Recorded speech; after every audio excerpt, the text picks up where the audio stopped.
जय हिंद दोस्तों, नमस्कार। आज हम पढ़ने चल रहे हैं भगवती चरण वर्मा द्वारा लिखा गया प्रायश्चित कहानी का सारांश, जो कि क्लास 11 हिंदी यूपी बोर्ड के लिए है। आइए देखते हैं। इसमें प्रायश्चित से आपको पता ही चल रहा है कि कोई काम ऐसा हो गया जिसका प्रायश्चित फिर बाद में ऐसा लग रहा था, जिसके पछतावा हो रहा था ना कि नहीं, ये काम ना होता, ये काम ना होता, ये काम ना होता।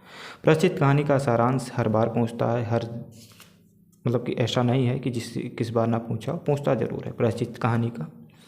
और जिस भी कहानी का आपको सारांश चाहिए, आप वही इस प्लेलिस्ट में आपको मिल जाएगा, आप देख सकते हैं। आइए देखते हैं। उसके बाद हम प्रायश्चित कहानी पढ़ेंगे।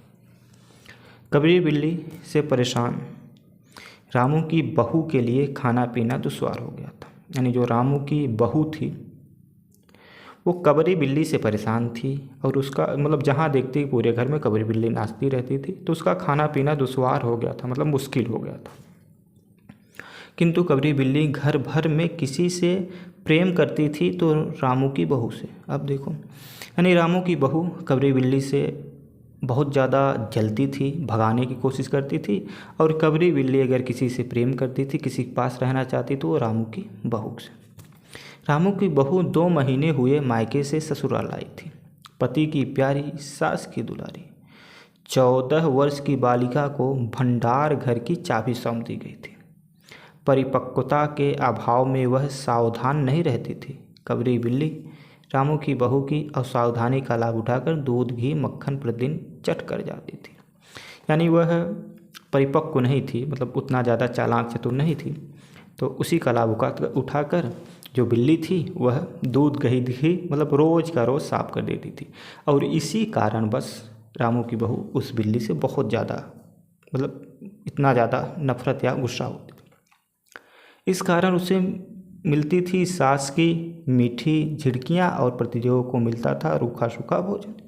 एक दिन रामू के लिए खीर बनाई और कटोरा भरकर उसे ऐसे ऊंचे ताक पर रखा ताकि कबरी बिल्ली वहां तक ना पहुंचे। यानी उसे ताक यानी किसी ऊपर टांड़ या अलमारी पर रख दिया कि वहां पर बिल्ली ना पहुंच पाए।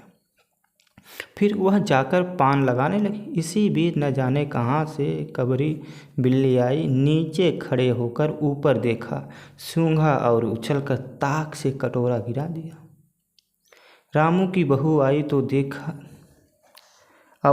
तो देखा फूल का कटोरा टुकड़े टुकड़े और फर्श पर बिल्ली की खीर उड़ा रही है। उसे देखकर बिल्ली चंपत हो गई, यानी भाग गई। बिल्ली तो भाग गई। उसी दिन रामू की बहू कबरी की हत्या करने के लिए कमर कस ली। यानी उस दिन से रामू की बहू सोची कि अब कबरी को मार ही देते हैं। उस पर खून सवार हो गया। रात भर उसे नींद नहीं आई। सुबह देखती है कि कबरी देहरी पर बैठी बड़े प्रेम से उसे देख रही है। वह मुस्कुराते हुए उठी। उसे उठते देख बिल्ली खिसक गई। बिल्ली फिर भाग गई। बड़ी चतुर बिल्ली थी। रामू की बहू एक कटोरा दूध कमरे के दरवाजे पर रखकर चली गई। फिर पाटा लेकर लौटी। पाटा यानी एक होता है पाटा, आप लोग शायद जानते हो, लकड़ी का होता है। कबरी दूध पर जुटी हुई थी। उसने पाटा बिल्ली पर फेंका। कबरी एकदम उलट गई, और कबरी उलट गई यानी मर गई। मरी तो नहीं, लेकिन वो नाटक कर रही थी मरने के। महरी दौड़ी आई, अरे राम, बिल्ली तो मर गई। सासू आई, फिर गांव की औरतें, पूरे गांव में बिल्ली की हत्या की खबर फैल गई।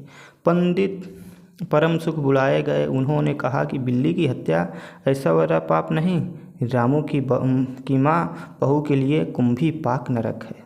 बहुत मिन्नत के बाद पंडित जी ने कहा कि प्रायश्चित के लिए 11 तोला सोना निकालो, मैं उसकी बिल्ली बनवा लाऊं। 2 घंटे में लौटूंगा, तब तक पूजा का प्रबंध करो और देखो पूजा के लिए। पंडित जी की बात खत्म नहीं हुई थी कि महरी हाँफती हुई कमरे में घुसी और सबको चौंकाते हुए बोली, माँ जी, बिल्ली तो उठकर खिसक गई। बिल्ली मरने का नाटक कर रही थी कि दोबारा जो पाटा है वो ना पड़ जाए हमारे ऊपर, इसलिए बिल्ली क्या करे बेचारी। तो ये सही भी था, अगर वो मरने का नाटक ना करे तो दोबारा पाटा उसके ऊपर पड़ता और शायद वो जान से चली जाती, मर ही जाती। तो ये था प्रायश्चित कहानी का सारांश। अगली वीडियो में मिलते हैं प्रायश्चित कहानी को लेकर। बहुत ही अच्छी कहानी है, आप लोग सारांश से पता ही चल ही गया होगा। बाकी तब तक आप लोग पढ़ते रहिए अच्छे से।